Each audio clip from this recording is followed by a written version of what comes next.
Media किसी भी लोकतांत्रिक देश का एक विशेष स्तंभ होता है, लेकिन जब यही मीडिया एक माफिया मीडिया का काम करने लगे तो समाज में नफरतें बढ़ती रहती हैं। आप देख चुके हैं कि किस प्रकार गोदी मीडिया दिन रात एक विशेष धर्म समुदाय के खिलाफ नफरत फैलाता रहता है। कभी कोरोना फैलने का जिम्मेदार जमातियों को ठहराया जाता है और कोरोना जमात बोला जाता है। तो इसका असर ये देखने को मिलता है कि कुछ मोहल्लों में मुस्लिम सब्जी वालों को भी मना कर दिया जाता है कि वो उनके मोहल्ले में आकर के सब्जियां ना बेचें। इसका असर ये भी देखने को मिल रहा है कि कुछ अस्पतालों में मुस्लिम मरीजों को भी दाखिल नहीं किया जा रहा है। ये असर होता है मीडिया का, जो कि आज आप अपने चारों तरफ देख रहे हैं। तो दोस्तों, ऐसे में जब मुख्य मीडिया अपनी जिम्मेदारी नहीं निभा रहा है तो ज़रूरत पड़ती है कि अल्टरनेट मीडिया पीड़ित समाज के असली चेहरे को आपके सामने प्रस्तुत करे। दोस्तों, कोरोना पेंडेमिक के दौरान जहां हॉस्पिटल्स पूरी तरीके से फुल हैं और कोरोना मरीजों को ज़रूरी ऑक्सीजन सिलेंडर भी नहीं मुहैया हो पा रहे हैं, ऐसे में मुस्लिम समाज की कुछ संस्थाएं और व्यक्तिगत तौर पर भी कुछ लोग सामने आए हैं जिन्होंने अपने अपने एरिए में कोरोना पीड़ितों को ऑक्सीजन सिलेंडर्स मुहैया कराए हैं। तो ऐसे में अपनी जिम्मेदारी को समझते हुए भिवंडी के जमाते इस्लामी ने MPJ NGO के साथ मिलकर एरिया की मस्जिद को क्वारंटाइन सेंटर बना दिया और एरिया के मुकामी लोगों को ऑक्सीजन सिलेंडर मुहैया करा रहे हैं। तो फ्री में हो रहा है और कोई चीज़ की तकलीफ नहीं है।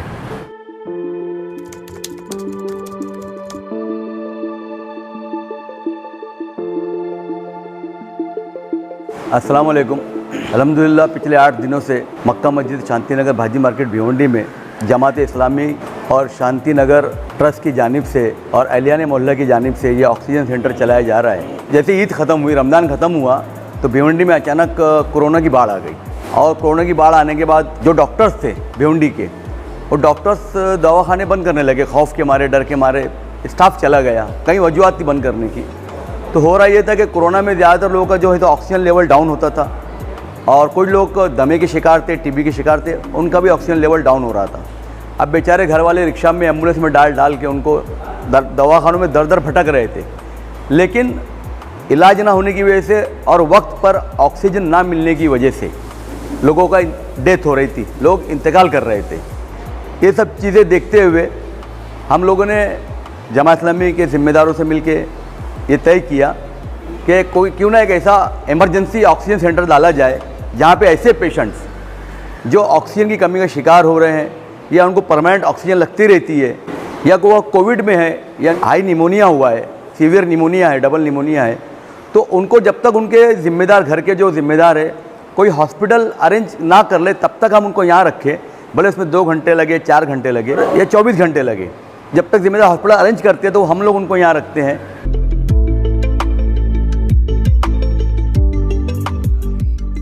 वहीं मुंबई के मलाड एरिया में 2 दोस्त शहनवाज हुसैन और अब्बास रिजवी ने मिलकर अपनी गाड़ी को बेचकर उससे प्राप्त हुए पैसों से ऑक्सीजन सिलेंडर्स को कोरोना के मरीजों तक पहुंचाया है। अगर किसी को सांस लेने में प्रॉब्लम हो रही है, उन लोगों को बेड नहीं मिल रहा हॉस्पिटल या वेंटिलेटर नहीं मिल रहा है, और उनको हम लोग फ्री ऑफ कॉस्ट में प्रोवाइड करा रहे हैं ताकि उनका जो सैचुरेशन लेवल है वो मेंटेन रहे घर पे एटलीस्ट। फिर हम लोग 48 आवर्स के लिए प्रोवाइड कर रहे हैं। लगभग तकरीबन 10 तारीख से शुरू किया है और अभी तक हमने तकरीबन 250 से 300 सिलेंडर हम लोग प्रोवाइड करा चुके हैं। 40 सिलेंडर हमारे पास छोटे हैं, 30 जम्बो है और लगभग 15 दिन से मतलब काम चल रहा है हमारा ये।